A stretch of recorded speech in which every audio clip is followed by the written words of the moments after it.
everyone, my name is Haley, and things are about to get very wet around here. It's time for another summer tradition, the water balloon fight. But before we get to it, I think we should talk about another way you and I can make waves, because what you do today can change the world around you. Usually, to make a wave, you need a body of water, like an ocean or a river. But for the kind of waves we're making, you need things like love and patience and joy. You can change the world with those things. Today, I'm hoping to make a wave of peace. In a water balloon fight, peace is the last thing you want. It's every person for themselves in a war of water, where the most dry person at the end is the victor. But to demonstrate peace, today, I'm gonna have a water balloon fight. But I'm not gonna throw a single water balloon. I think that's the best way to... hold on! I was not ready! I wanted to say something first. Okay, if I'm going to demonstrate peace, I have to be... This is not funny, people. I have some serious things to say about peace. So please, stop! Oh. Who threw that? Who threw that? Who threw it?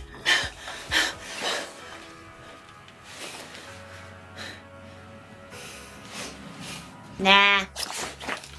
In today's story, we're going to learn about two guys who are about to go to war and the one woman who was brave enough to stop them. So, let's take a break from the water balloon throwing until we get back.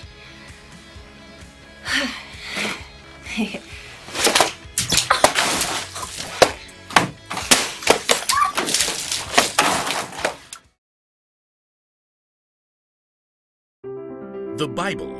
It's 66 books of history, stories, letters, and poetry that fit together to form God's one big story. The epic adventure of how He created us and loves us so much that He made a way to rescue us. As we travel through the Bible, from Genesis to Revelation, we discover people who met God and found their lives changed forever. Now, for an amazing story, inspired by the book of 1 Samuel, chapter 25, verses 1 through 35. Near the town of Carmel lived a wealthy man named Nabal. Money, money, money, always sunny, yeah, in a rich man's world, woo! The world was not so sunny for anyone who had to be near Nabal, like his servants. Our boss's picture is right here in the dictionary beside foolish person. See? Nabal was also terribly rude. You, bring me another leg of mutton. What's wrong with this one? It's touching those peas. But you asked for peas. I asked for tea, you blockhead. I shall dump these peas on your noggin. But unlike Nabal, Abigail, his wife, had a clear mind and a wise heart. She kept a close eye on her husband's estate and did her best to keep him from destroying their lives with his quick temper. Tell me, how was the flock this season? Have we lost any sheep to raiders? Not a one, my lady. But last season our sheep were attacked by robbers a dozen times. We've had protection. Protection? How? David and his men have been camping nearby. As long as they've stayed near our flocks, they've kept us and the sheep from any harm. Very good. I've heard some say David will be king in Saul's place. Has Nabal thanked David for his help? Give thanks, Nabal. That was very funny, my lady. I'll consider the matter. Let me know if anything changes. The time for sheep shearing neared, and Nabal ordered a grand party to celebrate. Music, drink, mutton, bread, cakes, raisins. Are you writing this down? Yes, sir. But no peas. No peas. As Nabal ordered the festivities, 10 young men arrived to bring a message from David. That outlaw, what does he want? David says, "May you live long and everything go well for you." Only what I deserve. He says, "I hear that you are clipping the wool off your sheep. When your shepherds were with us, we treated them well. The whole time they were at Carmel, nothing that belonged to them was stolen." Please be kind to my men. Please give us anything you can find for us.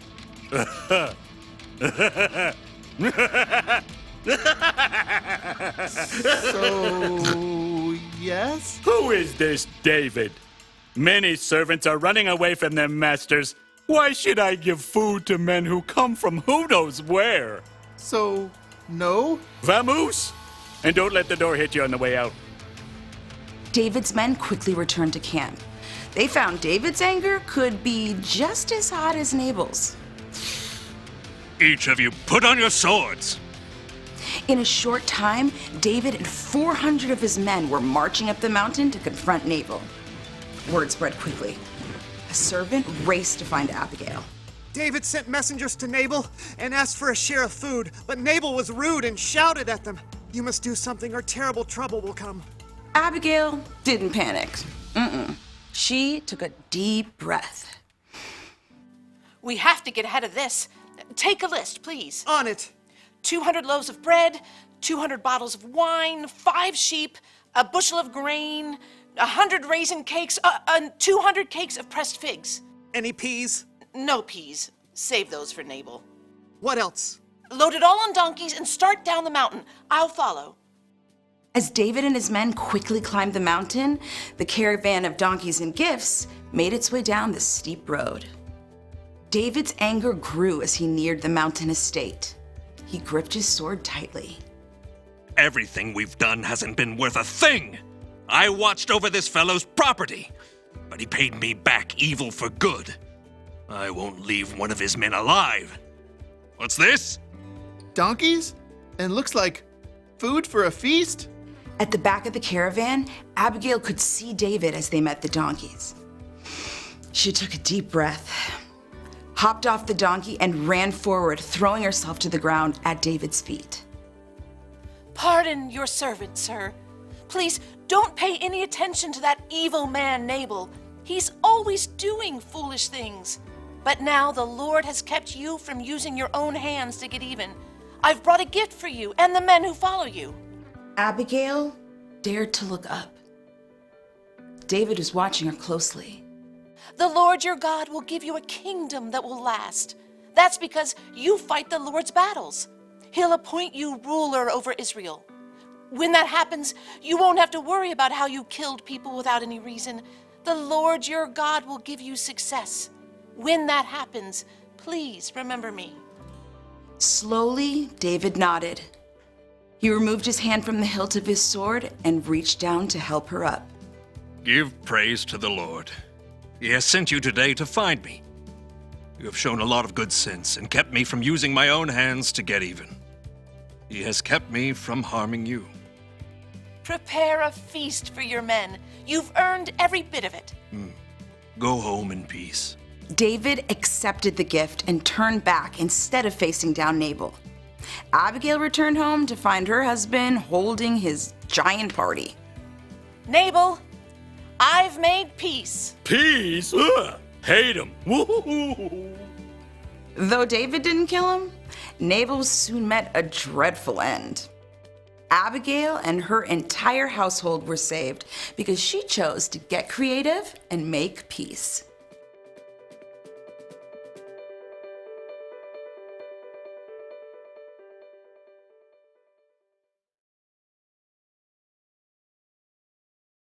David was angry, right? So angry, he was ready to go to war with Nabal. He wanted revenge. It's a good thing Abigail stepped in when she did. She made what could have been a really bad situation better by helping David see things in a different way. Abigail helped make peace. Now, there are 3 types of people in this story, and chances are you're gonna be like every one of them in your life.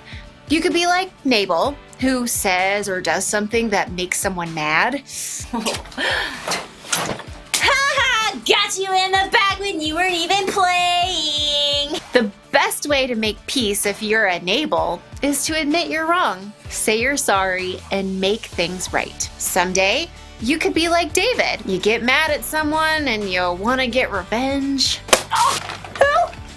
Throw that! If you're like David and you want to make peace, Sometimes it helps to think about the consequences of your anger. What will happen if I lose my temper? What will happen if I get revenge? And then there's Abigail, the peacemaker. When you're like her, it means you're standing outside of someone else's fight and you can see a way to make peace. Hey, you two are supposed to be friends. Now, hand them over.